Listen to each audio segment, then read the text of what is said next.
ever paused to consider who picks up the tab in your relationships and what that little act really signifies? It might seem trivial. Yeah. Right. But it actually opens up, well, a fascinating discussion about what we expect and value in our connections. Absolutely. Today, we're taking a deep dive into this very topic. The traditional expectation of men paying for everything in a relationship. Hmm. We have two insightful pieces that really challenge this long-held notion. That's right. We're looking at these two articles exploring the history, the modern implications of men fitting the bill. Both on dates and, throughout a relationship. Exactly.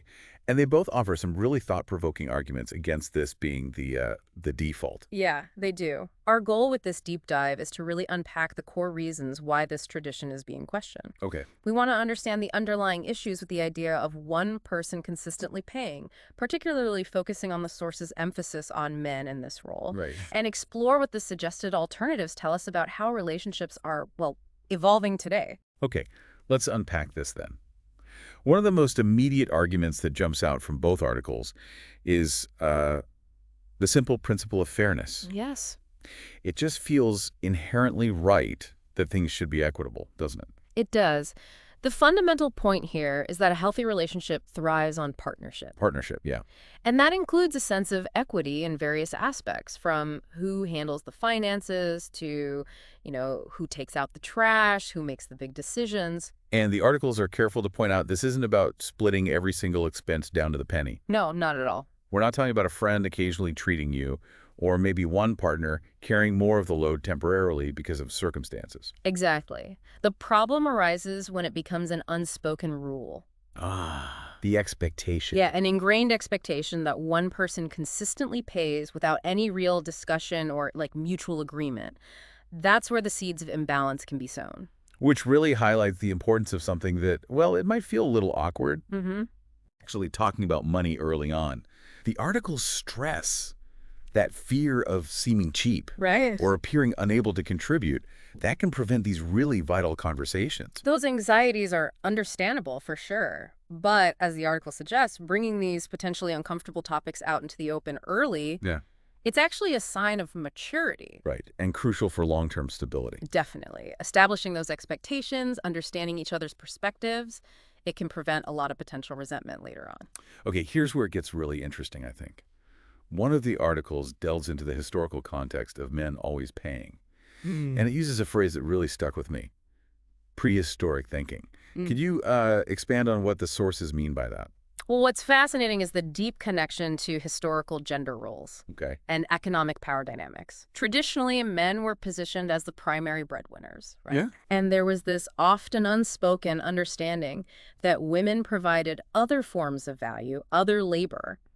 Think back to a time when women had far fewer opportunities in the workforce. Yeah, completely different world. So the man paying for the date, for example, could be seen as part of this, established social contract. Right, almost leftover from a time when economic roles were much more rigidly defined. Exactly. But as the articles highlight, the world has changed dramatically. Yeah, we have more women in the workforce, earning their own income, achieving financial independence. Precisely. So when the default remains that a man automatically pays for everything, It feels weird. it can inadvertently reinforce these outdated notions of dependence.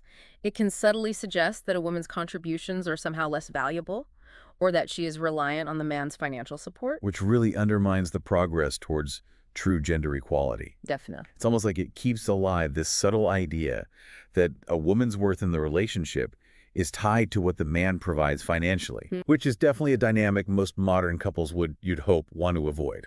And one of the articles touches on how, despite these societal shifts, some traditional instincts can still linger. How so? Well, men might still feel a desire to, demonstrate their interest or impress a potential partner through financial generosity. Especially early on. Yeah, especially in the early stages. Which is understandable on the surface, I guess. Mm-hmm. That initial gesture can feel good, both to give and to receive. Sure. But the real insight here is to look beyond those initial impulses and consider the longer-term implications. Right. And a significant part of that is the power dynamics that can emerge from consistently unequal financial contributions. This raises a really important point. What subtle imbalances can develop when one partner is always the one paying? even if it starts innocently. Yeah, even if it starts without any ill intentions, this dynamic can create a sense of obligation or maybe even control for the payer. And for the receiver. Well, the receiver might even subconsciously feel less empowered, or like their opinions carry less weight in decisions. One of the articles uses a really striking analogy for this that talks about termites Oh, yeah, I remember that. silently weakening the structure of a house. It suggests these hidden financial imbalances can erode the foundation of a relationship over time. Mm-hmm. Even if you don't immediately see any, overt conflict, can you think of how this might actually play out in a real relationship? Well, but you consider a couple where one person always pays for dinners, outings, that kind of thing. Right. Over time, the pair might start making more of the decisions about where to go, what they do, Hmm. maybe subconsciously prioritizing places they feel are worth the expense. I see. And the receiver might then feel less comfortable suggesting, say, more budget-friendly options or activities that are important to them but maybe don't cost as much. Leading to that subtle power imbalance in how they spend their time together. Exactly. A subtle but real shift. So, if the default of one person always paying can create these issues, what are some of the alternatives the articles explore? They touch on different perspectives on who should pay, particularly for dates.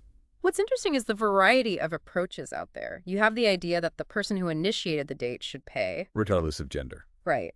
Then there's the straightforward and I think increasingly common approach of going Dutch, splitting costs. A 50-50. Or close to it. And then, of course, there's the traditional model we've been discussing, where men are expected to be the providers, at least financially. Right. Each of these reflects a different underlying philosophy, doesn't it? About relationships, financial responsibility. How so? Like going Dutch. Well, going Dutch can signal a desire for independence and equality right from the start, for instance. Okay. And the articles do acknowledge that historically, a man's willingness to pay was often interpreted as a signal. A signal of his ability and willingness to provide for a potential family. Like a demonstration of resources? Exactly. That connection to long-term provision was definitely a significant factor in solidifying that tradition. But things are different now. Right. As the articles emphasize, in modern relationships, what signifies someone's commitment, their emotional maturity, their ability to be a good partner, it's broadened considerably beyond just financial capacity. So it's not just about the money. Not at all.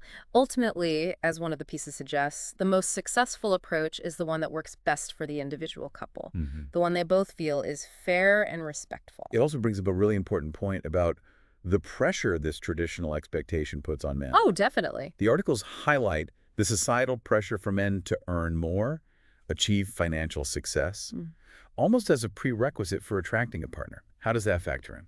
That pressure is very real. And it can significantly contribute to the expectation that men should always be the ones paying. It creates a cycle. Kind of, yeah. A cycle where a man's financial status can become intertwined with his perceived desirability, maybe even his own sense of worth. And this can lead to anxiety, maybe even unhealthy financial behaviors as men try to live up to these external expectations. Now, the articles also draw a distinction between the first date and the financial dynamics of an ongoing relationship. That's important, yeah. That initial offer from a man to pay on a first date, what might that traditionally signify? Traditionally, a man offering to pay for the first date has often been seen as like a gesture of interest, Okay. a way of showing he's invested in getting to know the other person, willing to take the lead in that initial interaction. And accepting the offer. And for some, accepting that offer can also signal reciprocal interest. But the crucial point, as the articles emphasize, is that this initial gesture shouldn't automatically set the precedent for him paying for everything as the relationship evolves. Absolutely not. It's a starting point, not a long-term financial plan. Right. A woman accepting a man's offer to pay for a first date doesn't inherently mean she expects him to be her sole financial support moving forward. She has agency. Exactly. The articles strongly underscore the importance of a woman's agency and her ability to offer and make financial contributions in an ongoing partnership. That willingness to contribute is key. It's a key element of an equitable relationship, yeah. And that really brings us to the heart of what a healthy relationship is all about, I think. Yeah. Mutual contribution. Yes. It's not solely about who pays for dinner.